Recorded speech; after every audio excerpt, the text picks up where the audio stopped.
Stock Nation.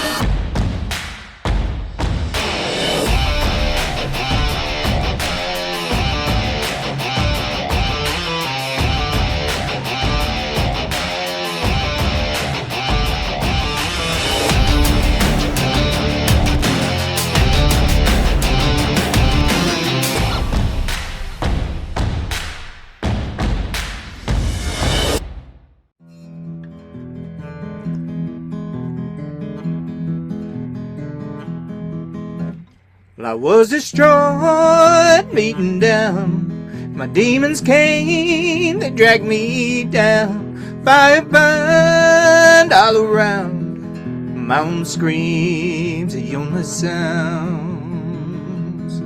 Hellfire burned my soul away. The devil laughed, my skin was flayed. He knew not what I was worth. Fires of hell brought my rebirth. So I explode in a fit of light. Towards the sun I burst into flight. Now watch me fly on wings of fire. Watch the flames lift me higher. Ashes to ashes, to my surprise, I am the phoenix, watch me rise.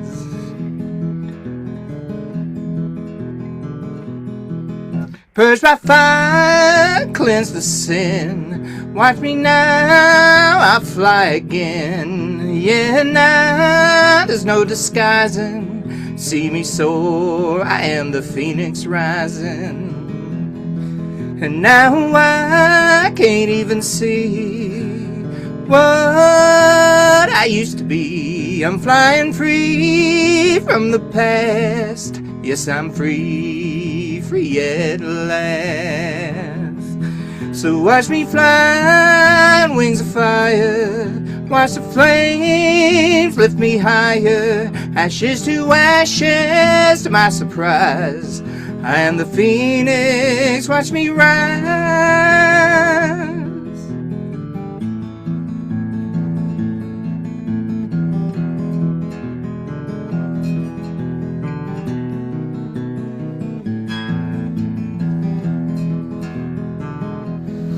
Yeah, watch me fly on wings of fire. Watch the flames lift me higher. Ashes to ashes, to my surprise, I am the phoenix, watch me rise. Yeah, I am the phoenix, watch me rise. Said I'm the phoenix, watch me rise.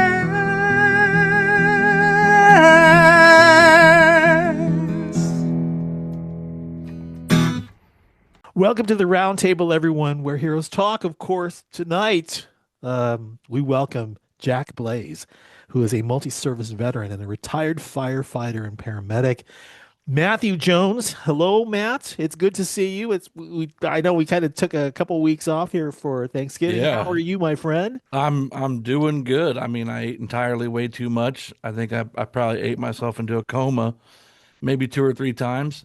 Gained a little weight, but we're back in the saddle again. You know, we're working that weight off. We're moving, we're grooving, and I'm so excited. I'm so excited to get to talk to Jack today. Yeah, that's the thing to do. And you know what? It's funny, Jack, thank you for making a little bit of time for Hero Stock Nation. Welcome back. How are you? Thank you. I'm wonderful. It is great to be here. Good to talk to you and Matt again. My origin story, you know, every villain has an origin story, so I'm claiming one too. So I, you know, joined the army pretty much shortly out of high school. Did a few years there, got out, missed it because, you know, why not?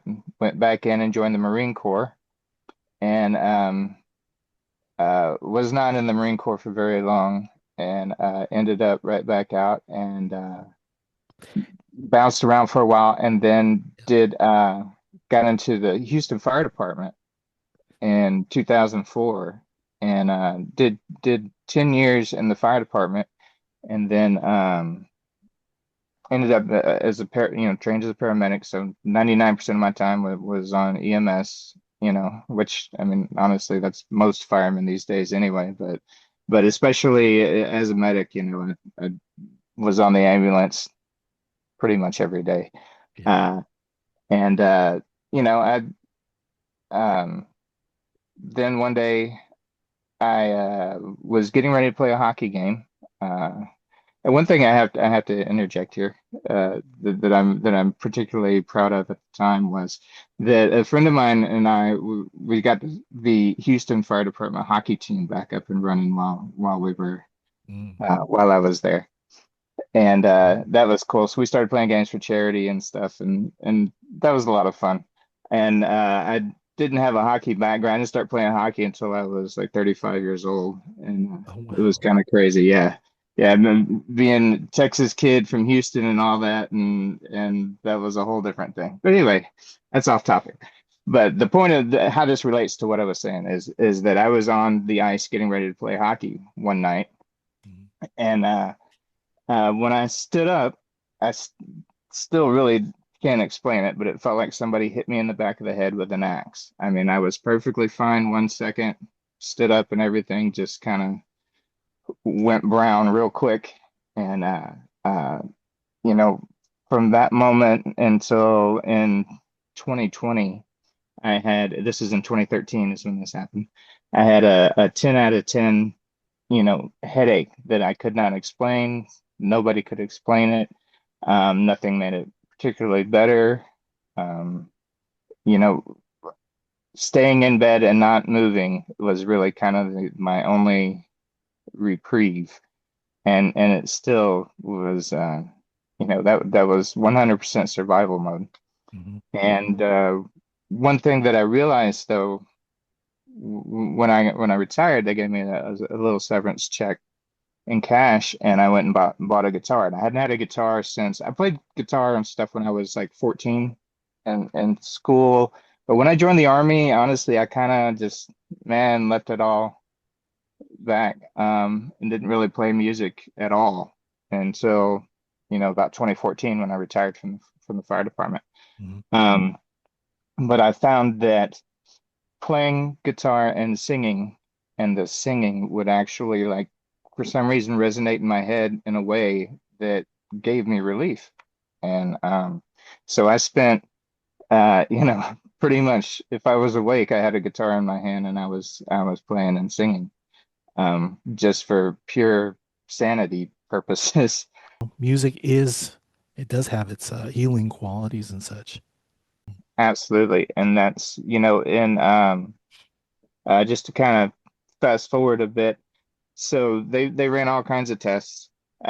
Basically, I ended up with a script for Vicodin and a have a nice life kind of. Was that was that the And VA? this was not with the VA. This was actually out in private insurance that I had from the fire department. Um, yeah. So as much as everybody complains about the VA, I'm with the VA now. But this was private gold star supposedly healthcare that I had, and Mm. they basically said, sorry, we have no idea what it is, and you're taking up space. So But let me just go back to you being a paramedic and then uh, finding yourself in the situation where it's like, this is the best you can do, medical community, for me. This is the best you can yeah. do. Can you talk about that? Um, well, I have to say that is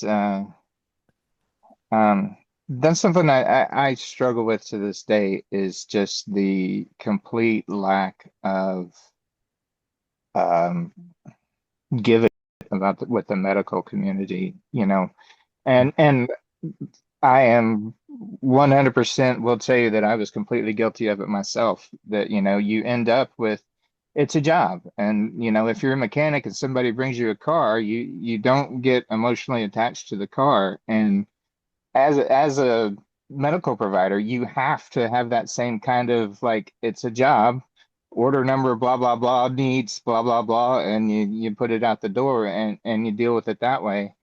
Um, and that ends up with a very kind of, go down the checkbox flowchart kind of care. Mm. And that doesn't, it's fine in some applications, and it kind of covers the boxes in some applications, but and if there's anything that deviates from the norm, it's the system doesn't deal with it well at all. Are you seeing that that's something that has changed over time to something like that? I mean, I know that it used to be seen the medical profession as being something honorable, and it will always be about providing service to the patient in a way that is, you know, empathetic. And it's changed for sure. Is it about something different now? No, I really, um, to kind of take another left turn, I kind of look at it as the same kind of thing as police officers. Mhm. Pe People get into, or firefighters, you get into these fields with the best of intentions. You want to make a difference for your fellow man. You want to be that person that's there to help, when it's needed. And um, the system, though, just kind of doesn't allow for that. And it kind of really beats you down. And I really think that that's kind of, people get into things for the best reasons. And once they find out the reality of it, you kind of end up, and then so it becomes, okay, well, do I stay here and continue to perpetuate this horrible system, but continue to help people, or do I just say, screw it and pull the ripcord and get out, and then, the quality of care that everybody else will receive goes down a little bit because I've given up and moved out. And it's wow, we got me going down the rabbit hole here.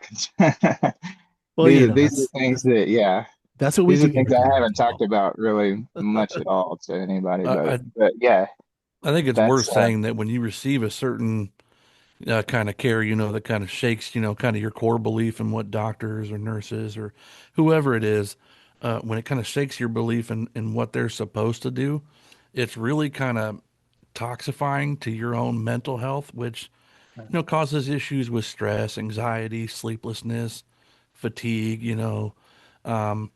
and I know there's doctors out there that will kind of say, certain therapies and whatnot are kind of sham therapies because they only alleviate those particular things, stress, anxiety. Well, those are big things, and so I can only imagine that, not getting the quality medical care that you were hoping to get really kind of shakes that narrative in your head and makes you kind of, wonder, well, I'm not just making this up, or am I making this up? Like, why won't anybody believe me? And why can't they figure out what it is? Really kind yeah. of shakes you to your core mentally. Well, and I have to say though that I just want to be perfectly clear here that my faith in the medical professionals around me had gone and completely into the toilet long before I became the patient side. Mhm. I mean, just like I said, and I don't blame anybody personally. I think, like I said, I think everybody gets into it for all the most righteous reasons, and it just the system is a whole different reality, and you get, I mean, some people just get completely burnt out to where, it, they don't even listen to your name. They don't listen, they have their mind made up before they even ask.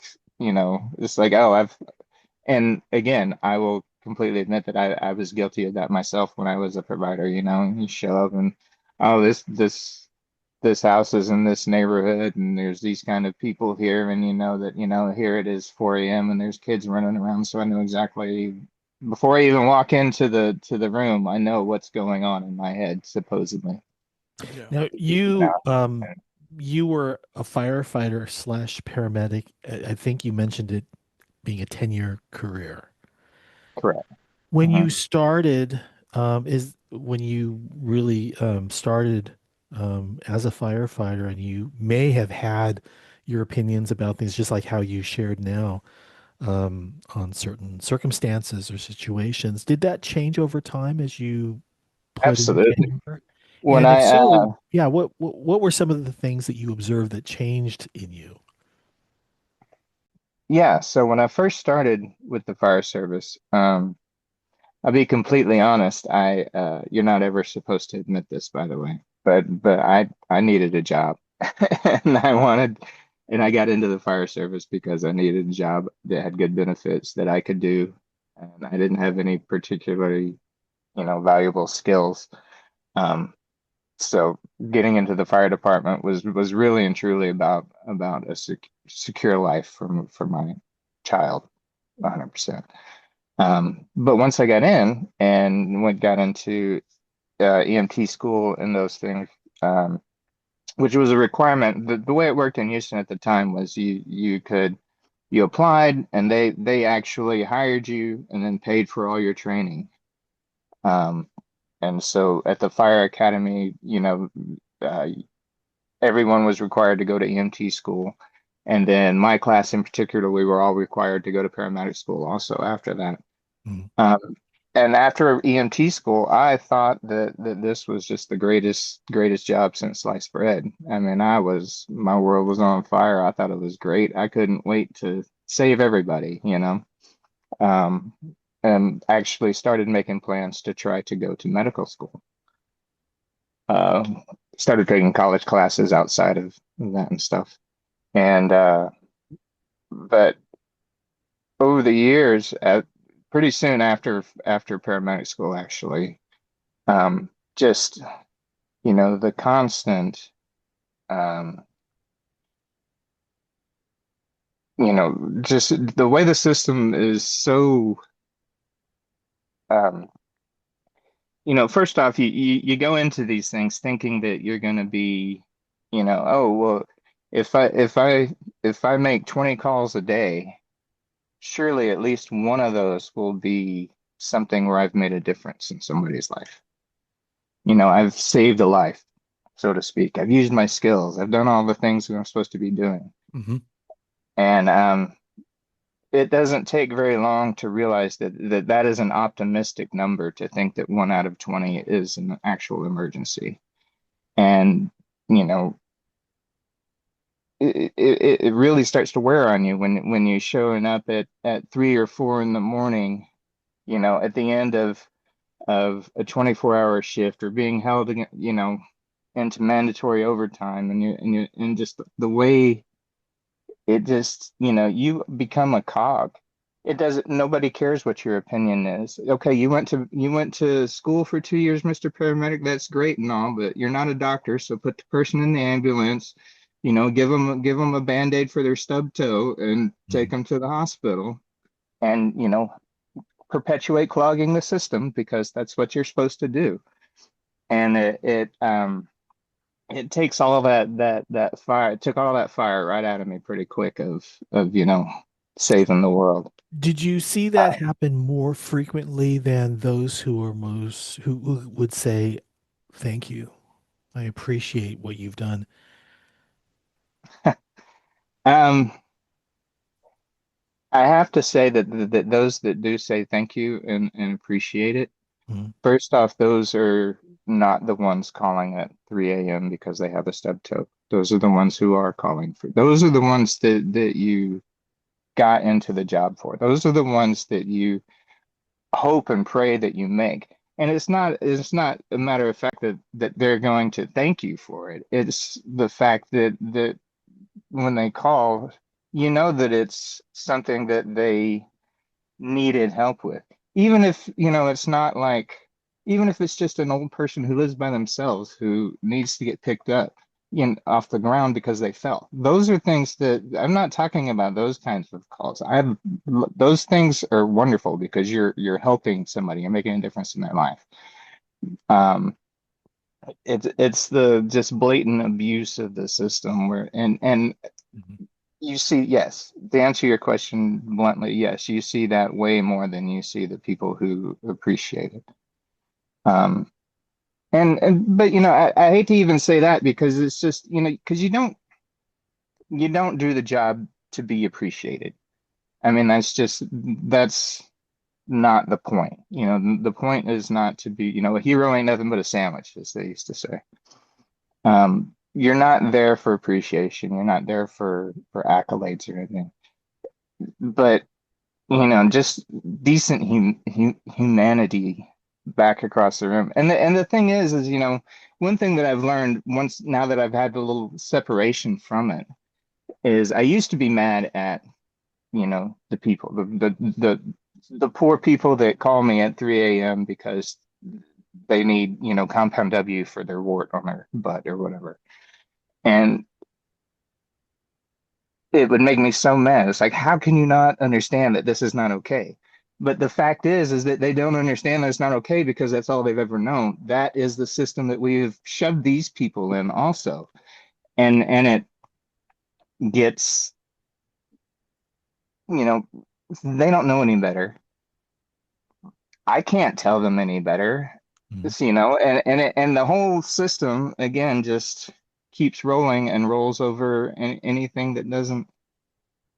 Yeah, wow, y'all got me going down all kinds of rabbit holes You're here. good. Hey man, it's your story. And Uh, yeah, we appreciate you letting us give us some insight on all of this. I mean, we do Hero Stock has a number of first responders that we've been wanting to hear stories from, and your stories help us, maybe draw others to our program as well too. So when it comes to looking back to what it is that you've done as a paramedic itself, were there things that stood out as, things that are like, I've done my work here, or is there still stuff that you wanted to accomplish as a paramedic? Um, how did you leave things? oof. Um, well, I have to say that I have zero interest at all in being involved with the medical field ever again. Um, that's when things went south for me physically, I was already making plans to get out of at least EMS and possibly the whole fire department, but at least EMS. I could not. I was getting to the point to where I needed to find something else to do, Mhm. and not just for me, for everybody involved. I had gotten to the point where I was so burnout, I wasn't helping anybody, and and I got to be quite honest. These are the thoughts, and these are the issues that I've had.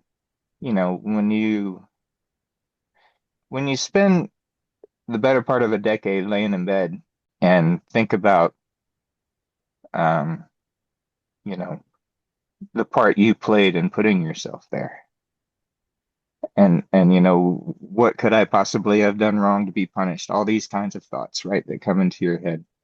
And so every call that I ever made that I was too short with that person, or didn't do as well as I thought I should have done in hindsight now. Those are the things that still um, keep me up at night, quite frankly. Those are the things that I deal with as far as this whole issue has become very, it started off as a pain issue for me.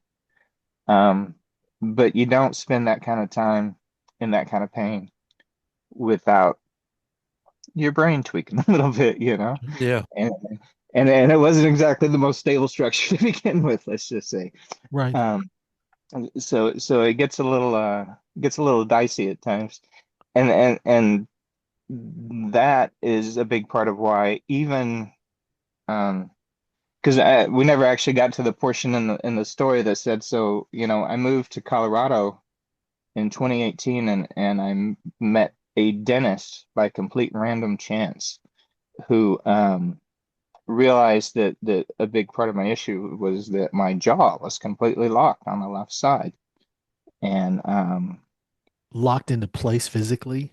Is that she, yeah, been so it was really funny because I have like old video of me singing and stuff while I'm singing to make myself feel better, and the side of my face doesn't even move. Oh, Everything is on this wow. side moving.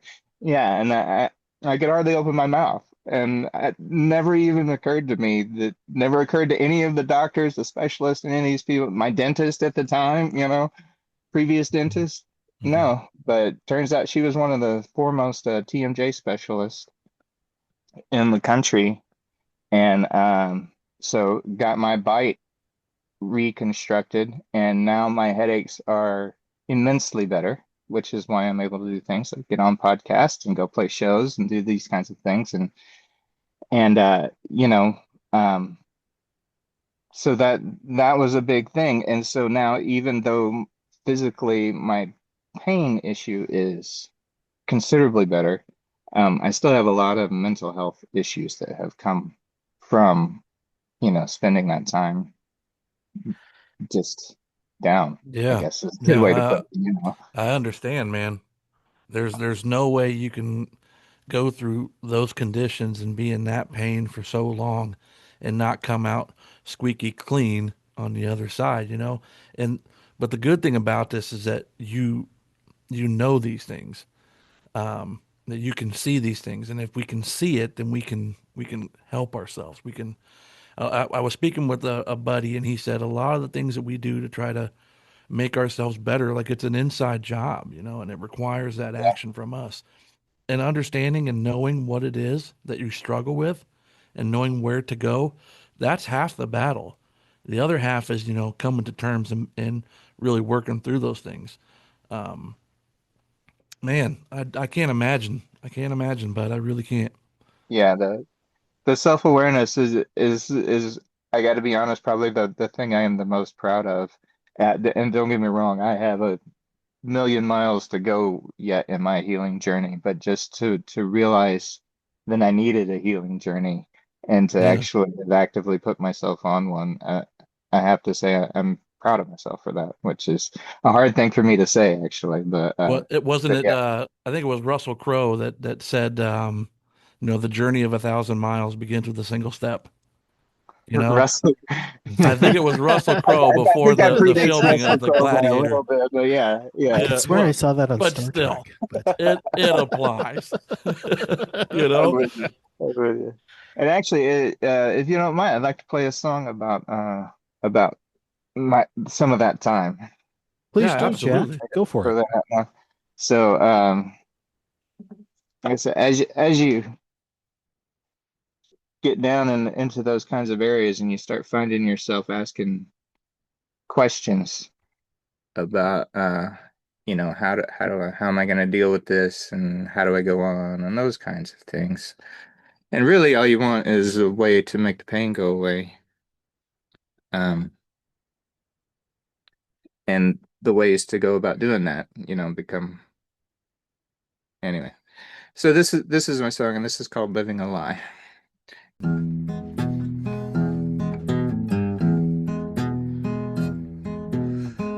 Well, I smoke my mind to get me through the day. Well, I wish to God I could find another way. Well, I tell a lie to get me through the night. Yeah, I tell myself tomorrow is gonna be alright. There's things we say, there's games we play. We all got our ways of getting by. Yeah, life, it ain't fair. We all got a cross to bear. And sometimes it helps to live a lie.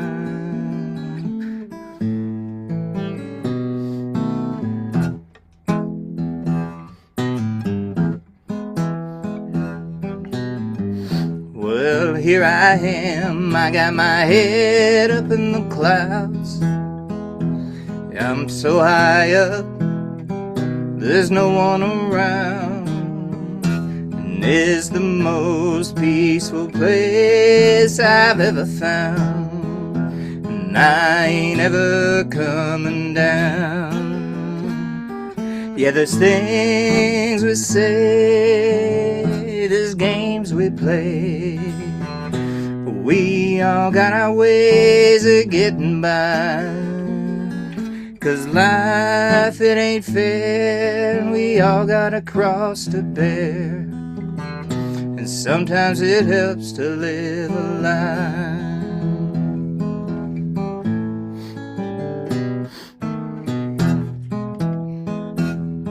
So put on some rose-colored glasses, or bury your head down in the sand. No matter what it takes, you gotta find a way to keep the strength to stand. You gotta keep the strength to stand.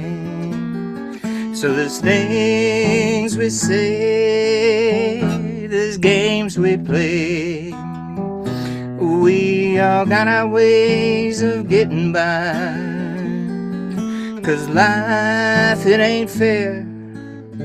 We all gotta cross to bear, and sometimes it helps to live a lie.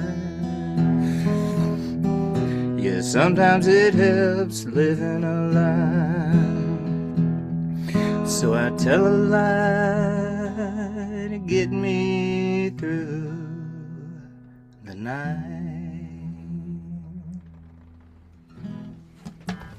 All right, Jack. Sounding good, man. I love that.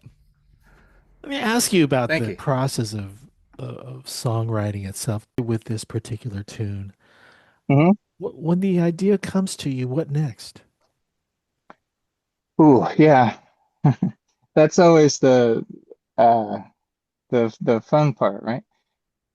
So I like to, well, normally what happens, and what happened with that song was I came up with like the first two verses that just kind of rolled out and kind of rhymed. And I was like, oh, okay, I kind of like the idea of the things that I'm talking about.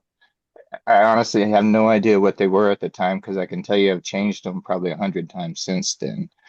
Um, but so again, capture that initial burst of creativity, whatever that is, as much as you can. And honestly, try to flesh that out as much as you can before you lose that spark, because that spark will fade, you know. Yeah, for Um, sure. Now, are you saying committing it to paper, or do you pick up your voice recorder? What are Me the personally, tools that I you usually use? pick up my laptop and start a Word document, to be completely honest. That So works. I start a Word document, type whatever I can in there, and then just kind of let it put it off to the side once that spark has faded. Hmm. Um, and then, don't let it sit too long though. Maybe the next day at the latest, pull it back out and try to say, okay, now where is this going? Was there a melody when I started? Can I still find a melody there? To me, I'm almost always a lyrics first person, and if my biggest struggle is finding melodies actually. So I really try to hold on to a melody if it comes to me at first, and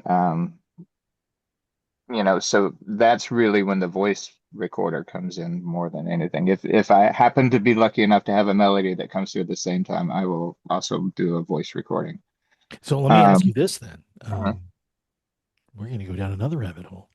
uh-huh. Do you typically share your writings, whether it's lyrics or melodies, with someone else who can either say, "Hey, I I got an idea," or is this something you like to do on your own?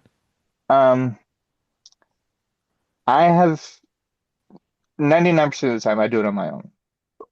I have to say though, I really enjoy, like, I've been to a few like songwriting retreats and things like that, and I really do enjoy the process of co-writing. Um, I'm really terrible at it though, but I really enjoy it, and I highly encourage anybody that wants to learn to write better songs to get in the room with anybody, even if it's, somebody who you think, oh, there's no way they're going to be able to write a song with me. Still, who knows what that person can teach you, so I highly, highly, if nothing else, one thing I have found is that I do like to do is once it's kind of finished, or I think it's finished, is that's when you have to show it to somebody else, because so many times I have written a song and I'm like, this is the most obvious message in the world. And you play it and somebody's like, what are you talking about? And I'm Yeah. like, what do you mean? You didn't get that? Yeah. Yeah. So that is a huge part of it. And that's the best thing about co-writing is that tends to happen less because you have that other perspective right away going, What do you mean you went out to the tower? What tower? What are you talking about?" Just can instantly give you that feedback of, yeah, you're in your own world. You have to let us in, buddy. Um, It's good that you do get a second perspective, but the timing has to be right. The situation has to be right because there are times where it's kind of like, this is just too personal, or maybe it's not really intended for a bunch of people to hear. It's really just for me or someone else. But would you find that to be a true statement that it really is, it really depends on the song that you're writing? Absolutely. Well, I will say no, it doesn't necessarily depend on the song itself. It depends on what you want out of the song. Because just like you just said, am I trying to write a song that's going to tell a story to somebody else? Or am I writing a story just to get some crap out of me and out of my chest? Mhm. And this is something I'm not ever gonna play for anybody, you know, because that song certainly doesn't need to be edited, doesn't need to be, hey, are you understanding this? Does this make sense to you? No, because it's all your own things. But if you are really trying to, and like that song that I just played, that started initially as this is a song that I'm writing just to get crap out of myself. I cannot, you know, this I need to get this out. And then it became, you know, okay, I am going to be very vulnerable with this other person, and so I'm going to let them hear it. And I let them hear it, and they're like, no, you have to, that is something that other people can get something from. You need to let them hear it.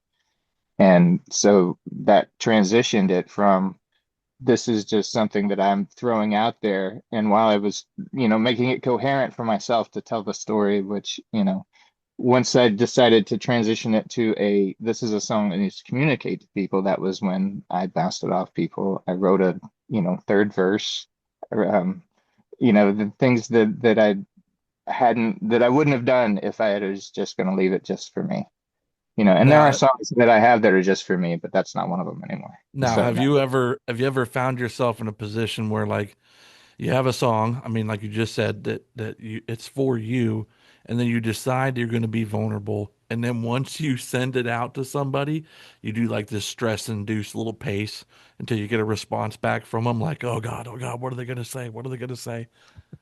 Um, I say that because I yes. do it all the time. I have to say it. Normally, um, I have to say, yeah, yeah. I'm just gonna go with yes Yeah. because that there are some where I'm like, oh, that no, then they're not gonna like that one. That's too much. That's too personal. That's um too dark, too whatever. And or Songwriter's prerogative, you know? yeah. Yeah. You send one off to somebody and they go, "Are you okay?" And you're like, "Yeah, I'm fine. Just tell me what you think." Hmm. Definitely, Yeah. definitely been there. So Jack, I know we had mentioned some of the volunteer work that you're also doing with nonprofit organizations when it comes to music and all. Can you talk a little bit about that? Sure. Although I've been kind of out of the game for a bit, other than honestly your podcast from the previous and now. Um, Thank you. about the time I met my dentist, I'm sure was arguing politics on Facebook or something. He somehow got this blurb. It may have been an email. Anyway, but it was three questions. It says, are you a veteran? Do you play music? Would you like to meet Vince Gill? And I was like, yes, hell yes. And are you freaking kidding me? Of course. Yeah. And, it was this group called Soldier Songs and Voices. And what they do is they bring veterans down to a place in Texas, Hallettsville, Texas. There's a ranch, and they have a retreat, and they take veterans and pair them up with professional songwriters and help them, Wow. tell their own story. Yeah, well, this happened to be the first year of COVID though when this hit. Oh man. So we did it all just like this now. And so Oh, I have met Vince Gill over Zoom, wow. which Okay. That's not nothing. it's That's not not it's not nothing. nothing, but it's not quite the same. But yeah, so that was really cool. I got to ask him a Mm. question and have, it was super cool. But Was it one on one or was it with a group of people with Vince it was Gill? with a group. It was with a group Cool. with Vince Gill. And but then since then I've went to several retreats in person and have met others. Butch Hancock from the Flatlanders is a big influence with them. George Inslee, I don't know if you know who he was. He was one of the musketeers that hung around with Towns and Guy Clark and back in the day. Nice. Um, Steve Earle did one with us, and it was really anyway. Come Um, on. Now I'm getting jealous. yeah, but it was just Sign so him up. freaking cool, so cool. And the biggest thing though, honest and truly, is even meeting the celebrities is all great and everything, but the meeting the other veterans is really the biggest the biggest thing. And I started definitely as a participant and was teach me and it was just such a cool experience. And how Uh, long were you doing that for? Was this like over a certain set of time, years, months? Oh, it was several years, and I Mm. actually got involved and founded, uh, co-founded, I guess, the Denver chapter of Soldier Songs and Voices because I was living in Oh, Denver at the time, and yeah, and but then I had my my mother had a stroke, and that was I ended up kind of jumping ship from Denver and coming down here to College Station, Texas, to take care of family. it's about the And time I spoke with you last. right. You And got so some. now I'm trying to get the hell out of Texas because she has made a huge recovery. She is doing wonderfully. I could not Yes. That's ask for great. more. And and then that, talking about the medical profession and all that, and that was a whole other nightmare of trying to navigate with her, and it happened out of town, and oh my God, and it just, but at the same time, if she had had that happen when I was a medic, and the technology just wasn't there that saved her, you know, 7 years later, 8 years later, however long it was. Mhm. Um, anyway, however long it was. Yeah, so it's just so amazing to, on one hand, you just look at all the shit that just falls through the cracks and ends up just, God, the whole world sucks. And then you flip over on the other side and it's the same system, but it's, I have my mother because of it. And so Yeah. it's a dichotomy, right? I mean, it's one of those things you have to look at and realize that that's life, The the same rain that makes your food grow will drown you. So Yep. So your work with with soldiers, songs, and voices, is yes. it? Oh, Mhm, okay. mhm. I mean, I know that they are an organization like yourself. You said you started in Denver, but I know they're all over the place right now. What did you notice when you first started with them and the veterans that you were getting to know? And then maybe, more recently, what are some of the things that you've observed being a part of that organization? Um, well, a few things. One thing that I noticed was um, I kind of briefly touched on it, but I did 3 years in the Army, which was my full enlistment. Um, but then I only was in the Marine Corps basically through the end of SOI, and I got out of the Marine Corps without ever actually going to a unit or anything. So I um, carried kind of a lot of like I don't belong here with guys who are combat veterans 10 deployments and, all these crazy kinds of things, missing limbs and, all the guys that have, it's really easy to sit around as somebody who never deployed and go, I do not deserve to be sitting here with these guys.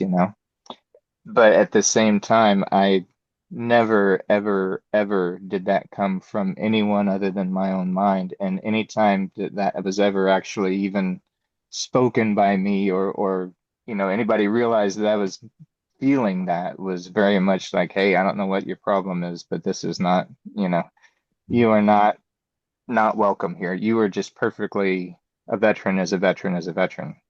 And that was such a big thing for me. Just the welcoming. There was never any, oh, well, any trauma you've experienced is from being a firefighter. That's not the same. No, none of that was ever like a thing. Mhm. It was all about the positive, the healing, the personal growth, the helping each other, the leaning on each other, the sharing with each other. I mean, I can't even put into words like how much that meant to me at the time when I was first exposed to that. I mean, that just because I had been, I mean, I'd been laid up in a room by myself for years and years at this point, you Mhm. know. Um, 'Cause it's funny how, yeah, I'm not going to go down that road, but yeah, so I was laid up for a long time by myself, and to just be completely welcomed and accepted for me without having to qualify anything, was just and Yeah. I've never encountered anything but that in the nonprofit sector. Just everybody has been so welcoming and so about the brotherhood. And that's honestly why you said, you're calling me back out. No, this is where I need to be, is out, you know, not just taking that in, but putting that back out into the world too. We all need our brothers, you know. Absolutely. Who you are is enough. There's no requirements you have to meet, you know? So Yeah, I really appreciate you saying that. I've spoken with many veterans who've had similar thoughts that, well, I didn't come back from Afghanistan or Iraq, having been blown up or shot at or, mass casualty situations. I didn't experience these things, so therefore I don't deserve. And it's like, no, like that's not a narrative we're trying to shape at all. right. So, absolutely, The Yeah, things but that I really do think that is a lot more prevalent in a lot of, peacetime veterans than is talked about, you know. yeah, like when just how you were saying, connecting with other people, Right. and being able to use what you have. Like you're already enough, but you bring something new to the table in your songwriting and your music and in the melodies that you can really reach out, not just listen to someone's story, but really touch that person's life. And that's the best gift of all, is because when you write a song, or at least especially when I started writing songs, I'm writing my own song, and I think this is very specific. Nobody's going to understand this. Nobody's going to get this. And what I've found is, like, no matter how specific you think your song is, that nobody else is going to feel it. That most of the time you're wrong. That they will going to go. That you'll find somebody that'll be like, "How did you know that happened to me?" And Yeah, it's like, no, I was just telling my own story, but that is such a huge, huge, just, I don't know what to call it, like just a reward, that a glow up or something, that I think that might be the term these days, is, just, you just can't, that feeling is just so amazing, that because that is the true connection, right? yeah, That is the moment that you say, I have written something that is connected with somebody. yeah, They are connected to me now, and we are connected together. We have an understanding. We have a bond. No matter how insignificant it may look, we have a bond, and it's that's the whole point, right? I mean, yeah, that's the whole point of art, is for music, for human connection. yeah. And it doesn't get any higher than that. It's like you you start for yourself, and then you discover that you can help impact others. And through doing that, you really shape a community of people who are like-minded, who understand. And, I just, one of the things that we say constantly, but you shape that community, and you have a lot of people now who are stepping into the fold saying, you know what, it is possible to grow through what I go through, because it's not just me anymore. It's us. So super cool, man. Super cool. And just to tie it back real quick to, and that is one thing that is so amazing about Soldier Songs and Voices, because as awesome as that connection is, what is even cooler is instead of writing the song, is helping them and watching them write the song, tell their Yes. own story. That is something that you just it again, it doesn't get any better than that. That is Yeah. just Do they because you typically can see the healing taking place. You can literally see it. that is what I was wondering now. What's the finished product like once you're done? Is it something that you will sing for them, or is it something that they try and attempt to sing, or does it even get to that far? Because I know the songwriting process seems to take a little while. For some, it's like it takes, multiple visits to lyrics and then playing with the chords and all. But how does that work? So it's really kind of up to the person. We want you to write your story, but it doesn't be like you said, not everybody plays guitar. We most of our efforts are guitar oriented, but also if all you want to do is hit on a cajon or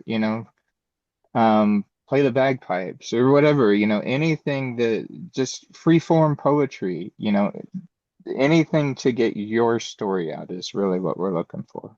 So Folks, Jack Blaze is a multi-service veteran, also a retired firefighter and paramedic. He's a singer-songwriter who's based in Texas, and Jack credits music along with the benefits of therapy that comes from music for keeping him alive. www.jackblazemusic.com. Is that where we can find you? that's correct. JackBlazeMusic.com.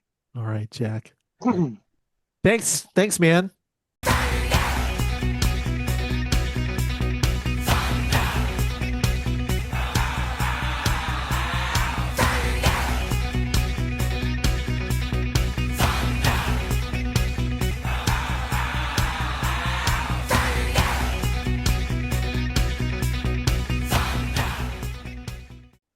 Well, that's quite an interview. Wow. Talk about Absolutely. going deep on some of his experiences and wow. Yeah. Great Yeah. interview. The people we talk to, they're real people with real emotions, and and sometimes we kind of get caught in those, and but that's kind of a symbol of our authenticity as human beings. Sometimes you got to live in those moments, and I can't wait to see more from Jack. I really can't. I love his music. I love his message. I love his perseverance. I'm excited Yeah. to see more from him.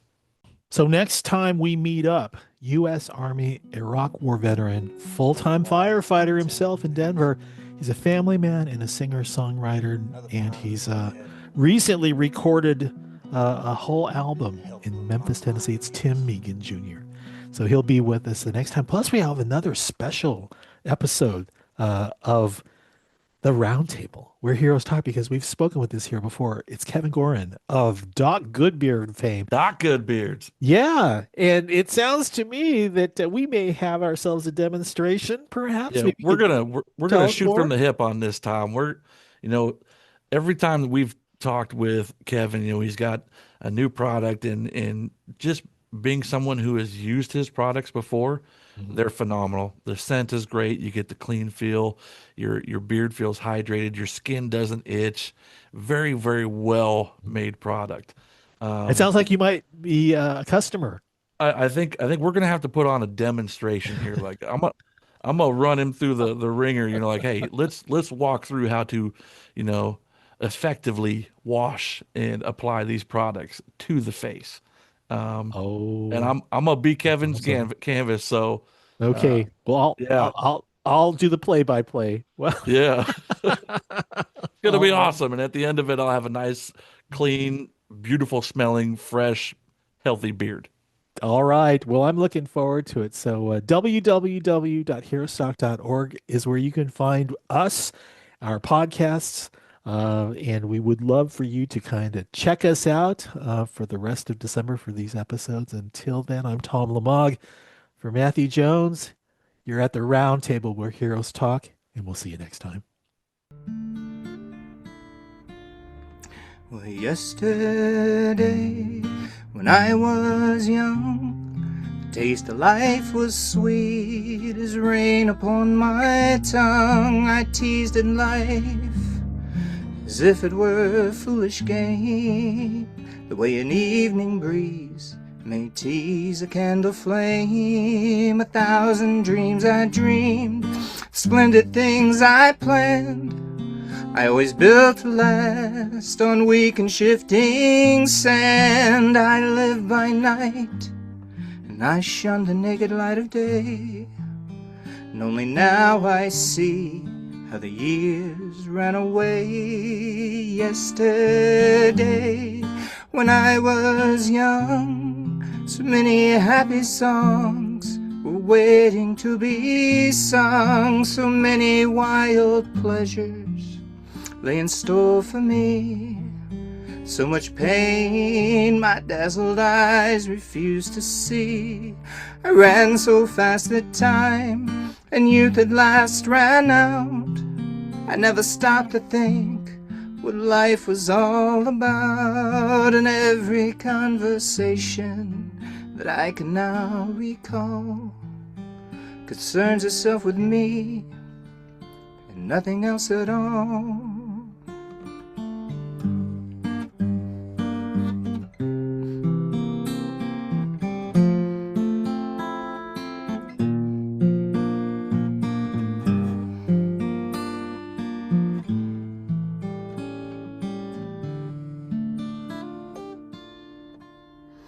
Well, yesterday the moon was blue, and every crazy day there was something new to do.